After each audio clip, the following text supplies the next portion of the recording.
ഇന്നത്തെ നമ്മുടെ വിലയേറിയ വചനധ്യാനത്തിനായി നമുക്ക് വിശുദ്ധ പത്രോസിൻ്റെ 1-ാം ലേഖനത്തിൻ്റെ 2-ാം അധ്യായം 9-ാം വാക്യം ശ്രദ്ധിക്കാം.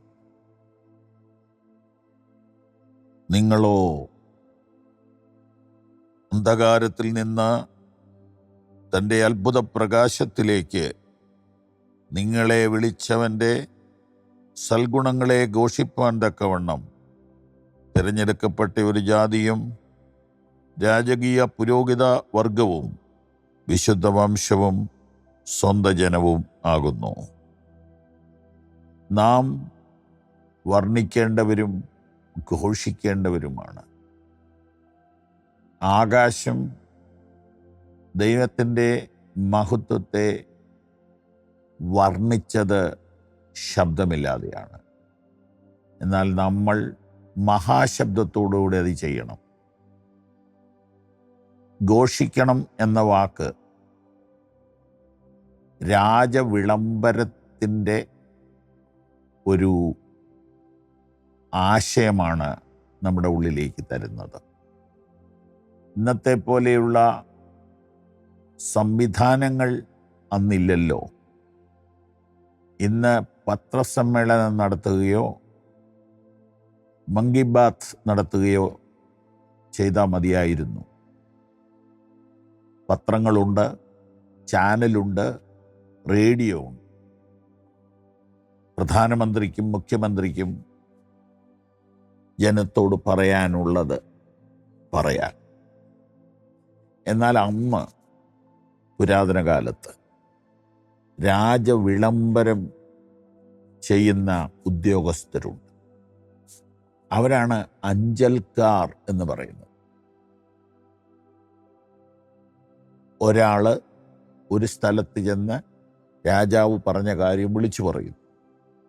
അത് കഴിഞ്ഞ് അടുത്തയാൾ കുറേ ദൂരം പോയി അതേ കാര്യം വിളിച്ചു പറയുന്നു. അവിടുന്ന് അടുത്തയാൾ കുറേ ദൂരം പോയി ആ കാര്യം വിളിച്ചു പറയുന്നു. അതിന് അന്ന് ലഭ്യമായ ഒരു മെഗാഫോൺ ഉപയോഗിക്കുമായിരുന്നു. ആ ഒരു സങ്കല്പത്തിൽ വേണം ഈ വാക്യമെടുക്കാൻ. നിങ്ങളോ അന്ധകാരത്തിൽ നിന്ന് തൻ്റെ ദൈവത്തിൻ്റെ അത്ഭുത പ്രകാശത്തിലേക്ക് നിങ്ങളെ വിളിച്ചവൻ്റെ സൽഗുണങ്ങളെ ഘോഷിപ്പാൻ തിരഞ്ഞെടുക്കപ്പെട്ടിരിക്കുന്നു. അപ്പോൾ നാം വർണ്ണിക്കുകയും ഘോഷിക്കുകയും ചെയ്യണം. നിങ്ങൾ ശ്രദ്ധിക്കൂ, ചില സ്ഥലങ്ങളിലൊക്കെ കോളാമ്പി ഉപയോഗിക്കുന്നുണ്ട് ഇപ്പോഴും. അത് വലിയ കെട്ടിടത്തിൻ്റെ മുകളിലോ മരത്തിൻ്റെ മുകളിലോ ആണ് ഇരിക്കുന്നത്. തിരുവനന്തപുരം ഭാഗങ്ങളിൽ ചെന്നാൽ 2 കിലോമീറ്റർ ദൂരം കോളാമ്പികൾ കെട്ടുന്നത് ഞാൻ കണ്ടിട്ടുണ്ട്. കോളാമ്പിയെ ഗവൺമെൻറ് നിരോധിച്ചപ്പോൾ ആ കോളാമ്പിയെ ബോക്സിനകത്ത് ഫിറ്റ് ചെയ്യുന്ന മിടുക്കന്മാരായ ആളുകളെ ഞാൻ കണ്ടിട്ടുണ്ട്. ഇപ്പം നിർത്തിയെന്ന് തോന്നുന്നു. എന്നാൽ ഷാർപ്പായിട്ട് ശബ്ദം പോകാൻ വേണ്ടിയിട്ടാണ് കോളാമ്പി. അത് കാണുമ്പം തന്നെ അറിയാം, ചെറുതായിട്ട് തുടങ്ങിയിട്ട് വലുതാകുക. അപ്പോൾ എന്താണ് ഉദ്ദേശിക്കുന്നത്?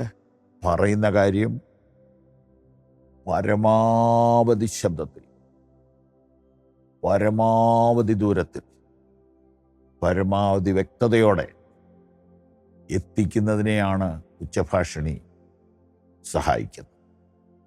നിങ്ങളോ അന്ധകാരത്തിൽ നിന്ന് തൻ്റെ അത്ഭുത പ്രകാശത്തിലേക്ക് നിങ്ങളെ വിളിച്ചവൻ്റെ സൽഗുണങ്ങളെ ഘോഷിക്കേണ്ടവരാണ്. അപ്പോൾ എന്താ ഘോഷിക്കേണ്ടത്? സൽഗുണങ്ങളെ. സൽഗുണങ്ങളെ, കർത്താവിൻ്റെ നന്മകളെ, കർത്താവിൻ്റെ സൽഗുണങ്ങളെ, സ്നേഹത്തെ, കരുണയെ, വിശ്വസ്തതയെ, ദീർഘക്ഷമയെ ലോകം മുഴുവനും അറിയിക്കാൻ ഞാനും നിങ്ങളും ബാധ്യസ്ഥരാണ്. അത് പ്രസംഗം മാത്രമല്ല, നിങ്ങൾക്ക് കിട്ടുന്ന എല്ലാ അവസരങ്ങളും, നിങ്ങൾക്ക് കിട്ടുന്ന എല്ലാ സാധ്യതകളും ഉപയോഗിച്ച്